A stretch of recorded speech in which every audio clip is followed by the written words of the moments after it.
Hello everyone, welcome to my YouTube channel. But we have here a very, very special guest. I am beyond honored to have her here. What's our relationship, Seth? Is it sister-in-law? No, it's not. No, yeah, sisters. Oh, full stop. Sister, full stop. Oh my goodness, you need to check out her YouTube channel, Millennial Immigrants. You need to be there. If you are not there, you're sleeping. You're not only sleeping, you're sleeping on a bicycle. As we speak. Oh my goodness. So today is going to be Britain versus Canada. It's a battle. It's a battle. It's a fight. It's a fight. We're going to find out who is going to win. Yes, so we're going to compare which is better, living in Britain, the Great Britain, or living in Canada. Yes, so you make your pick. Yeah, hopefully we win. Oh, well, UK has to win. Yeah, I really know that Canada will win. Oh my goodness.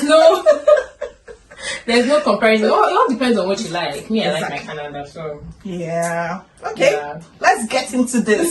So the first thing we're going to discuss is somebody wants to come in to study in the UK or maybe in Canada. How long does it take to get a permanent residence? It all depends on what you're coming into Canada as with your permanent residence. You can either be sponsored, family sponsorship. Usually that one is for parents. Right, on the federal level. Okay. Right, Canada has federal streams of permanent residency or provincial streams. So on the federal level, family sponsorship is usually for parents and grandparents. And also on the federal level, there's Canadian Experience class. Those are for people who went to school in Canada. The whole process about that. And then are eligible to apply for permanent residence. And then you have the Federal Skilled Workers Program. Okay. These are people who are actually applying for PR from outside of Canada. So someone can become a permanent resident through the family scheme. Is that what you're saying? No, like, through the Federal Skilled Worker Program, yes. But the first one you're talking about, the family sponsorship, yes. Are you serious? Just like that? Yeah. Oh my goodness. But then but then there's a process. Like, you can do family sponsorship, but that family sponsorship in the federal program is only for parents and grandparents. That one is actually like a lottery process. You have to put in an application and then they will randomly pick when the application is open. Like when we have different streams of immigration into Canada. It does take 26 months on average. There's some people that will tell you, oh, their process took 8 months. Some people will tell you their process took 10 months. Some people tell you it took 10 years. Not 10 years, sorry. 2 years. Okay. 2 years. Yeah. But the thing about it is that if there's a backlog of applications, your application will suffer. Backlog meaning that if there are other applications in the line that have not been attended to, they'll take priority before yours. That's the thing. So, but the thing about Canada is that once you have submitted your papers the right way, you've submitted your documents, you've answered all the questions, and they have seen beyond all reasonable doubt that they can give you the permanent residence, they'll give it to you. Oh, okay. Yeah. That's what I feel about Canada. I think Canada has this one because for UK, you can't just come in unless you were born before 1982. So the thing is, with that, you have to get a visa, which is a tier 4 visa, which is for students. And we have the tier 2, well, we call it skilled workers visa. If you're a student, first of all, you have to complete your studies, then get a job, a sponsorship. That's when you get a certificate of sponsorship. And then after 5 years, depending on the one you have, after 5 years, then you can apply for indefinite leave to remain. So it's similar to permanent residence. And after indefinite leave to remain, a year later, you can now apply for citizenship to be a British citizen. So another thing is, it's pretty easy nowadays to come in to study because some people apply for a student visa and then they get it in a couple of months. Before you know it, that year, they're in to do a master's. I don't think student visas take that long to get for Canada. I'm not Okay. sure, but Okay. I don't think it takes that long. It's the permanent residency that actually takes, because you need a lot of documentation and Yeah. things. But when someone is a student in Canada, and how long? Well, when you've been a student in Canada and you have worked in an eligible occupations list. Oh, So some people just say that, okay. when I'm a student and I just know, you have to be in an eligible occupations list. Wow. And have an eligible job for permanent residence, because in Canada not all jobs qualify for permanent residence. Oh, So it can also take as long as that as well. It all depends. It could take shorter, it can take longer depending on the backlog. Wow. Right. Well, ours is more like, unless you use a global talent visa, Okay. that one you can get that visa. You might be in Nigeria and get that visa, come in for maybe 5 years or 3 years. years, Then you can get okay. your indefinite leave to remain. Okay. That's how it works here. And Yeah. and okay, so for Canada now, on the website, because Canada's website is the most crystal clear website, Okay. like where you can do your immigration yourself. you can follow it. You can follow it. Oh, that's good. And get all the information that you want. For the website now, it says for Canadian experience class, like people that went to school here, it takes 4 months to get their permanent residency Okay. online. So the people who live outside Nigeria that apply 26 months, but the ones that school in Canada is 4 months. But that 4 months too, it depends on, like I said, everything depends on backlog. The website will tell you 4 months. Yeah. But if they have other applications they haven't attended to, then it could take Can it longer. take 5 years for someone, a student that just maybe they've I've never really seen anybody so take 5 years. I If you think- apply for permanent residency, I've never seen. so Yeah, I yeah. think it's Canada has this one. Oh because- really? So something that takes 5 years. Yeah, no, it's There's just some that people- if you're a student, you're not eligible to apply for indefinite leave to remain. Do you understand? Oh. You just have to complete your studies Same first. thing in Canada as well. Yeah, but the thing is, you need to be sponsored for at least 3 years for some particular, maybe global talent visa, and 5 years for others. Sponsored visa before you can apply for indefinite leave to remain. Do you understand? that's So a that's lot. why it's different. That's a lot. 26 months sounds good. It really sounds good. Yeah. No, and for Canada, once you meet the eligibility, so depends, right? You have to have 1 year of work experience after you finish your schooling in a qualifying occupation. Oh, okay. Right? Yeah. Some people, if you don't have 1 year of work 1 year of full-time work experience, you need 2 years of part-time work experience. You need to meet a certain amount of work hours. Okay. But once you have everything and you apply, Yeah. I see no reason why you shouldn't get it. Wow, that's good. That's good. And so you don't even, sometimes you don't really need a company to sponsor you before. Depending on how you apply and what you apply for. So it depends on the province. As I was saying, in Canada they have Yeah. so many immigration programs. You just have to find the one that best suits your needs. are you learning? Yeah, if you go have to to school, choose. if you go to school, and that's why also being in Canada, you have to choose the right course, the right career. Yes. If you choose anything because of passion, you say you want to do passion is not bad, though, but if you want to stay back in Canada, passion will not help you. It's true, no, you have to be honest now. Like passion is not bad, but Yeah. in the realistic realm, Yeah. right, where we all live and exist, You have to meet the needs of the country you want to stay in. Thank you. That's what I've you been talking cannot about. be begging to stay in the country and be fighting for your rights with passion. It cannot work. And they don't need your skills. You have to go where and you're needed. that's the thing. Like that's the fact. Like you have to be high need. You have to make yourself in need. Oh dear. That's If I like this. Yeah, way yeah. say You have, this yeah, you now. have to make yourself a need. I'm Yeah. sorry if you are not a need and you are angry. Nobody can help you. That's You the need to. You problem. need to make yourself a need. That's the thing about Canada. Once you make yourself a need, you see that PR. To even get the job will be easy. When people say, "Oh, they can't find job," Are you in a high needs career? Are you in a high needs occupation? Or are you doing? Are you doing passion? I'm just saying. Anyway, let me keep quiet. Some people get angry at me. I said you should not miss her YouTube channel. She gives it to you straight. She does not beat about the bush or guesswork. She tells you how it is. It's true, guys. See? Yeah, So, you guys have okay. something I that say makes sense. Canada. One. UK. But we'll get there. We'll get there. Let's talk about healthcare. Okay. Healthcare, how is it in Canada when it comes to healthcare? So the question I want to ask is, as a student, do you need to pay for healthcare? To see a doctor, you have an appointment. It does. Like Well, I'm just going to talk on from my own experience when I was in school. It comes, you pay. It comes in your tuition, right? It's part of your tuition, your the healthcare services and all of that. So it's not even part of your visa. No. When you're applying for a visa to come and study, you don't incorporate it there.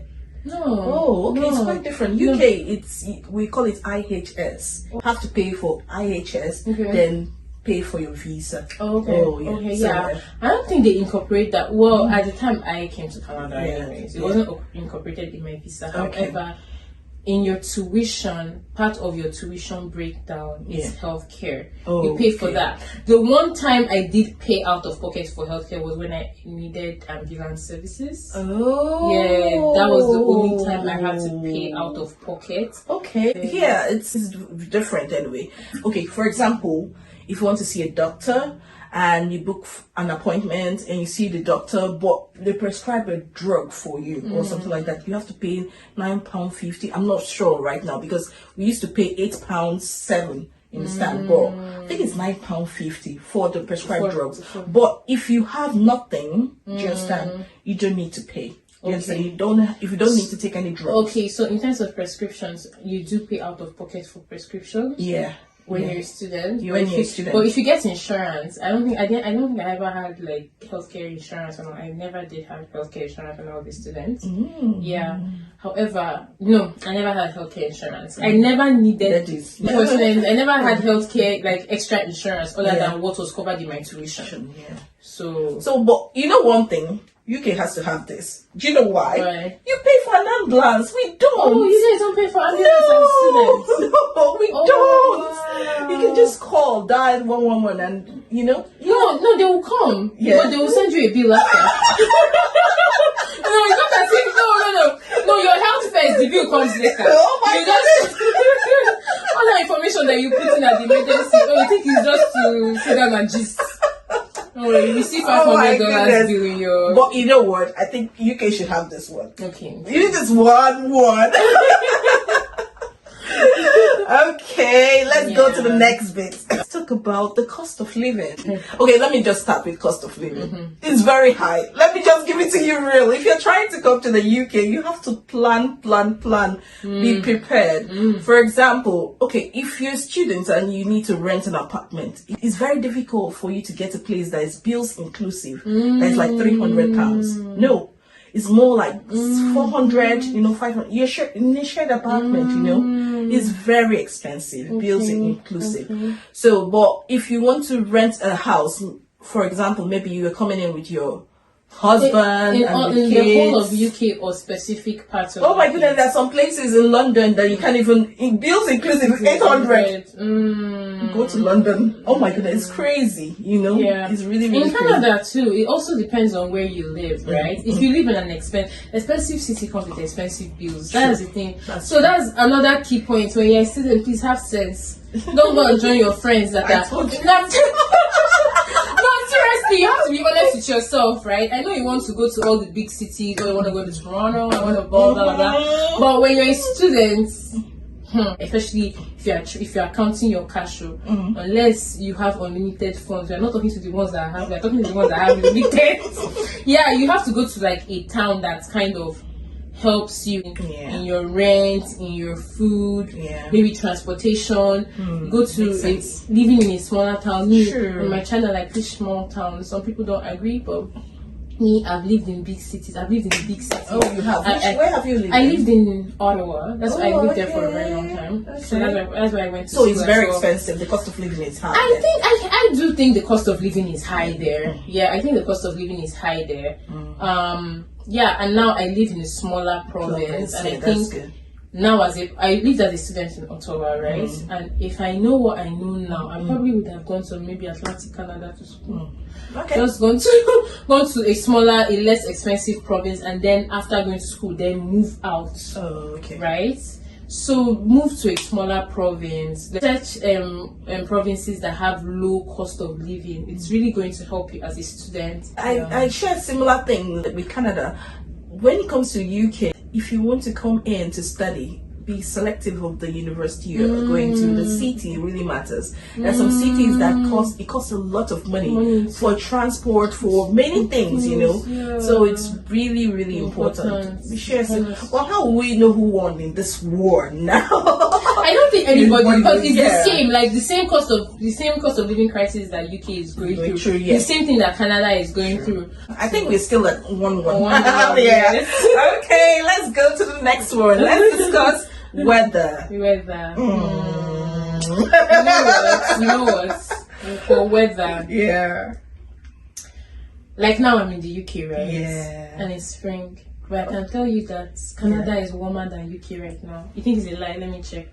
I heard you guys reach minus 50 degrees. But are we in winter? No. Our winter has passed. The only difference is that Canadian winters are long. Oh. Like depending on where you live, right? Winter could start from anywhere from October and end in March. Sometimes can push to April. Winter can last for like 6 months. It can last for 7 months. Okay. But when our weather starts getting good, it starts getting good. For example, let me check the weather right now. Okay, let's check the weather right now. Let's check the weather right now. Let's check it because I'll check. Okay, so Nottingham. Yeah. Nottingham is 15 degrees. Yes. Okay, let's go to Toronto. Oh, Jesus, Toronto is trying to form my hands. Toronto is 16 degrees. However, One degree difference. One degree difference. Okay. However, there's sunshine. But there's sunshine also. It's a lie. Nottingham, come and see clouds. What is this? Cloud everywhere. There's no sunshine. Let's be real though. Let's be real. Okay, Regina, you're following my hand as well. 18 degrees, but we see sunshine throughout. Oh my goodness, and really warm. we're going up. Okay, It's so right really now, warm. and we're going up. Right, it's gonna be 21 degrees today. It's gonna go up to 22 degrees, 24, 25. Really but warm. Nottingham, please let's see Nottingham where we are. Where are we? 15 degrees, 14, 13. You know, there's no upward movement. But you know what? We have to look at this very well. Hold on. Let's go to Birmingham. How cold is your winter? That's the bone of contention. Our Let's be winters real. are very cold, but there's one thing I like about Canada. Very cold. One thing I like about Canada is that we are who we are. The weather is what the weather is. You see this UK? At 6 a.m. is raining. At 7 a.m. it's sunny. At 8 a.m. it's windy. At 9, snow is falling. You don't even know. The weather is confused. It's true. Just be prepared. In England, What kind of you weather just is have this? to be prepared. You don't say, "Oh, I want to go out without a jacket. Nothing is happening. It's so sunny. I love my life." It could change. I don't even understand this your spring, sir. You know the reason why it's 15 degrees? Because now the UK is 4 p.m.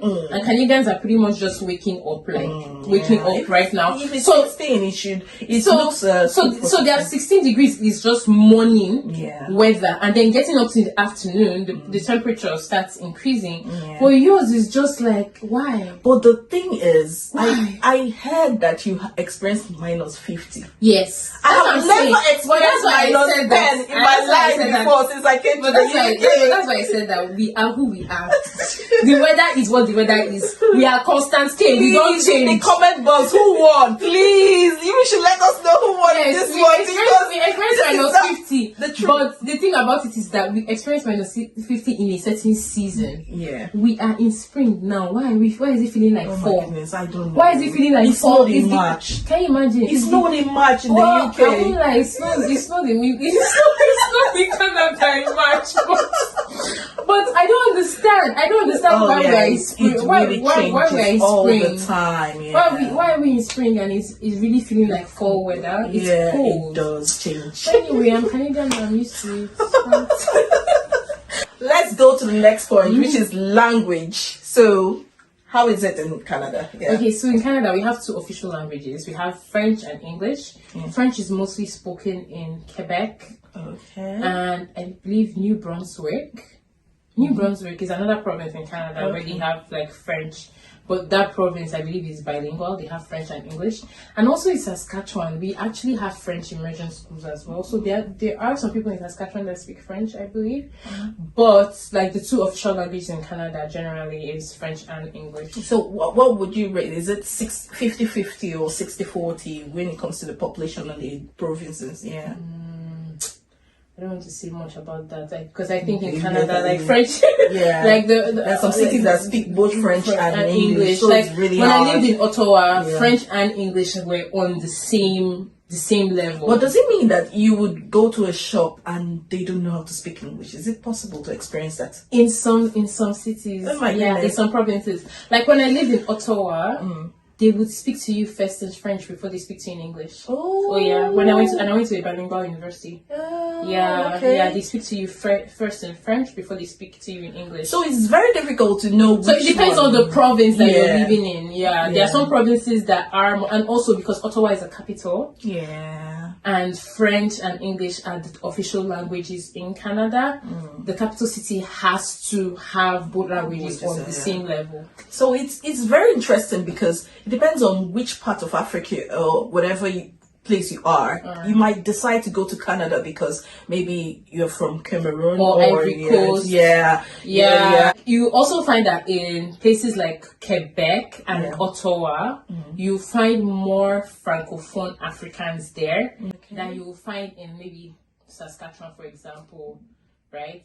Than you find in more English-speaking provinces because of the French favors them more, right? So in England it's English, but the thing is, it comes with different accents. The accent spoken in South London is quite different from the one maybe Birmingham. It takes a long time for you to notice the difference anyway. But if you go to Wales and you hear Welsh, it's different. Scotland has another accent. Maybe you're coming from a country that speaks English and you just want to get to a country that speaks English to study. Choose Britain. If you're bilingual or you want to be bilingual, then come to Canada, but you have to be specific about the province. Quebec, Ontario, but Ottawa would be a really nice place to speak French. Let's talk about childbirth experience. It's very important because let's check this out. I have two kids, and I have two kids too, and I gave birth to my kids in the UK, and I had mine in Canada as well. Okay, so it's a good comparison. I really think it's a good comparison. So let's talk about Canada. Giving birth in Canada, how is it? Well, I don't have anything else to compare it to. So for me, it was good. Okay. Like, my nurses were good, my doctors were good. I felt like I was well taken care of. I did have, like in Canada, you have a follow-up with depending on the province. In my province of Canada, I had a follow-up with a public health nurse. Good. After I had my baby.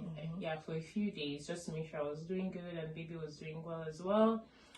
It was really good. My nurses gave us like lots of diapers and formula and everything. So there's a really good customer service. Did they give you free food?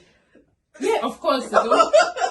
I just said let me ask. I'm looking for the way to knock out a point. The free food comes in the hospital, yes. There was free food, there was free formula. Like, I mean, if your baby is not like feeding from the breast, they will give you some formula for you to feed on. Okay. So that was quite good. I don't have any. Did you pay? No. You didn't pay? No. Okay, another question is, we have universal healthcare, so if you give birth in Canada, would your child become an automatic Canadian? Yes. Oh! Yes. Was it in the UK?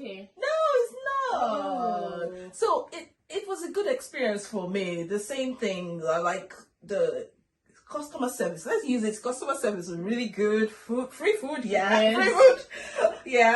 diapers, formulas, anything you need. We didn't need to pay for it. But if you give birth in the UK, your child will not be a UK citizen. Your child will Why? be So how does your child become a UK citizen? You have to spend 10 years before you apply. Even if the parents are UK. Okay, that's different. If what I'm saying is that your citizenship is subject to your parents. Okay. But if you want to be a citizen because you're a child born in the UK, you have to spend 10 years in the UK before you apply for it. Yeah, that's so how you it cannot works. do So the one that Nigerians do, they just give birth and leave. No, that's America. Not here. That's America. So, but can you just give birth in Canada? Yeah. And the child is Canadian. Once your child is born in Canada, your child is Canadian. Woo! Yeah. So you see, Man. you're learning something now. You're learning something. Another thing we're going to talk about is childcare. Okay. The almighty childcare. Almighty childcare. Okay. So if you have your child in the UK and you need childcare, there are different nursery schemes, but it's very expensive. Sometimes there are some childminders that will take £40 a day. Oh, you're saying Jesus? Go to London. Twinkles. That's my exclamation. Jingles.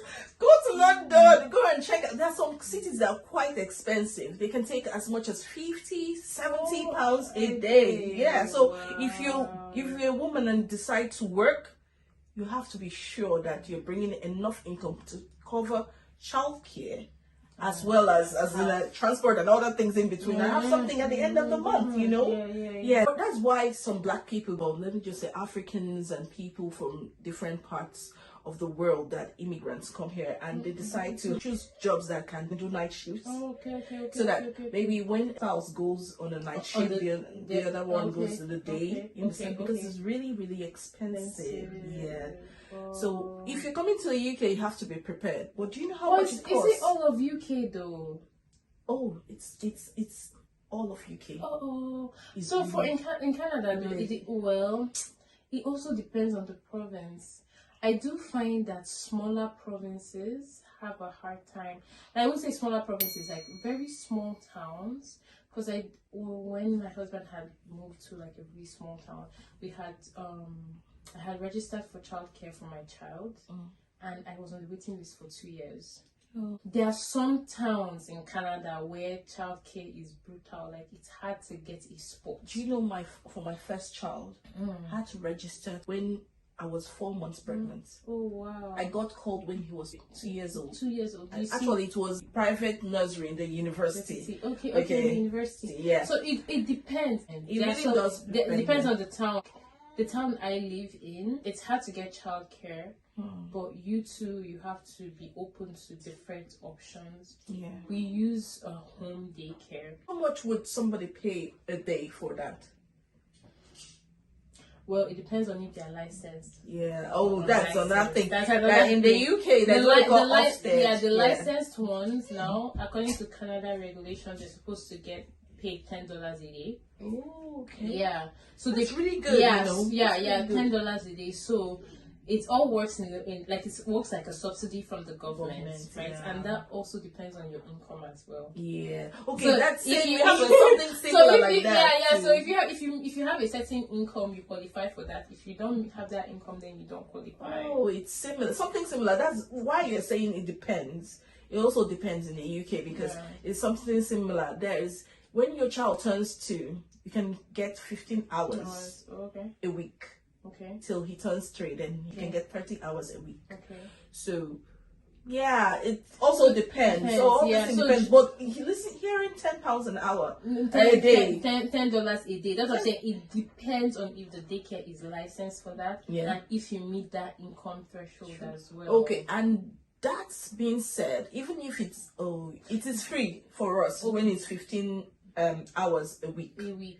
But if you want more, of course, what can you achieve with 15 hours? You have to pay. But if you want more, on average, it's £40. I'm not saying you won't get somewhere where you need to pay £35, or maybe someone that is not Ofsted registered at all.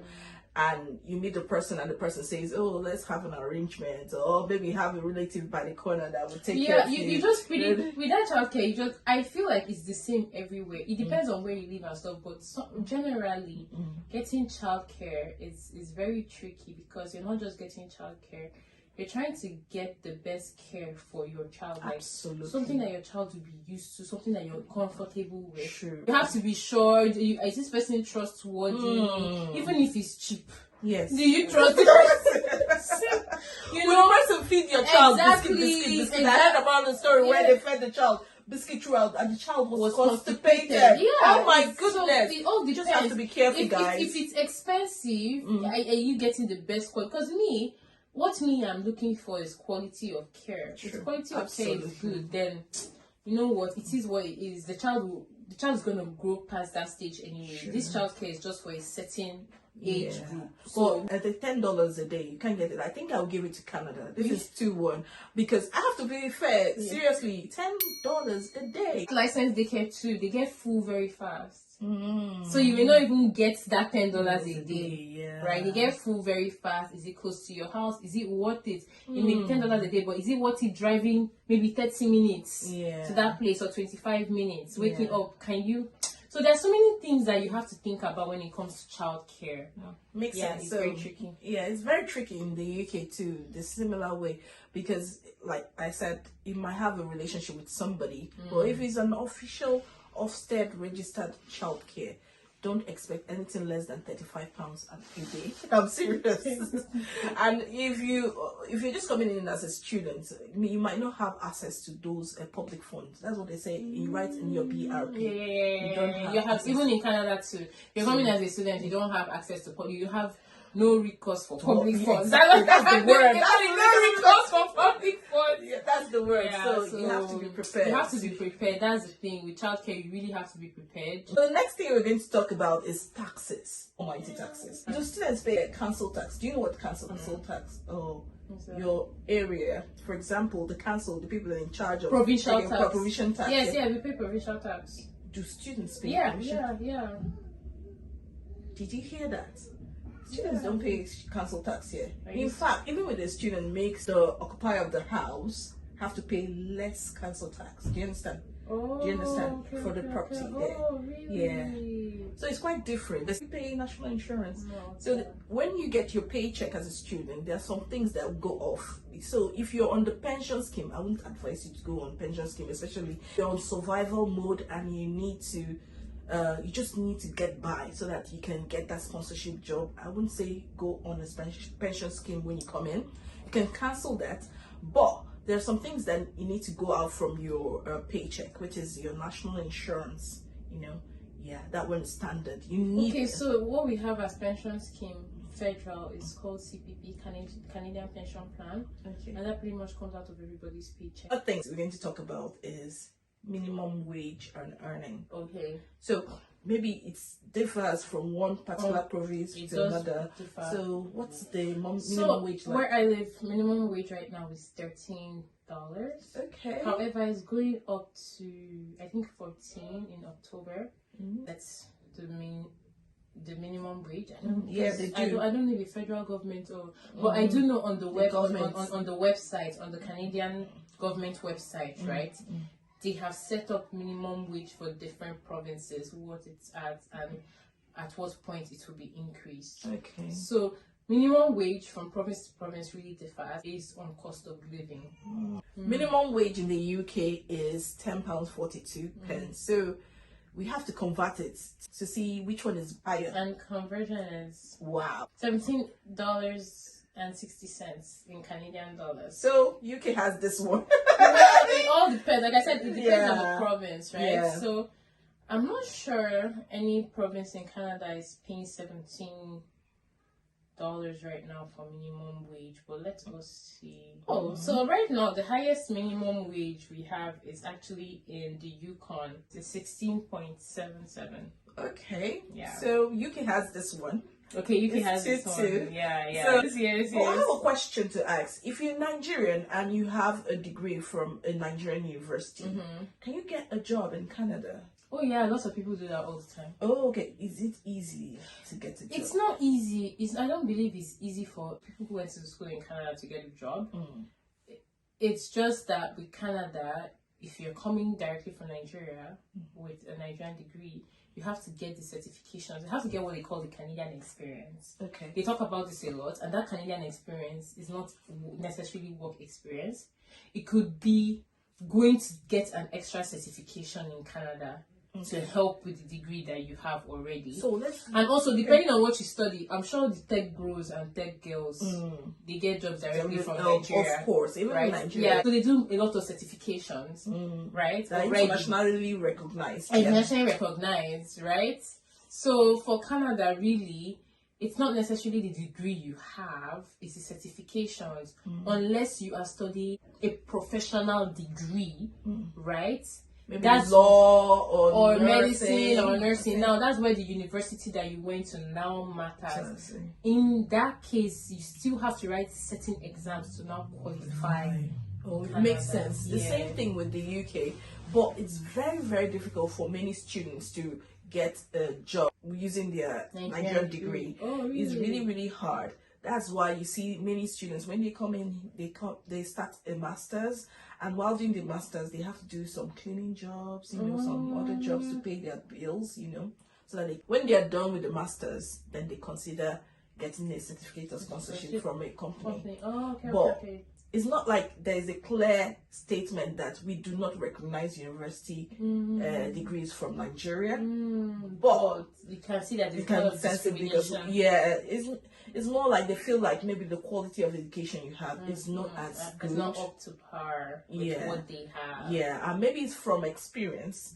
Maybe when they've interviewed some Nigerians with the university degree, they feel like you have not covered the area they're interested in. Yeah. Maybe it's not even from experience of interview. It could just be experience of working with them. Like they've actually hired those Nigerians and they didn't live up to their own expectations. So they now used to judge everybody else. Yeah. So it's really, really a tricky thing. But there are many people from tech that in Nigeria, they have the tech skills and they get this job, global talent visa, and they come into the UK.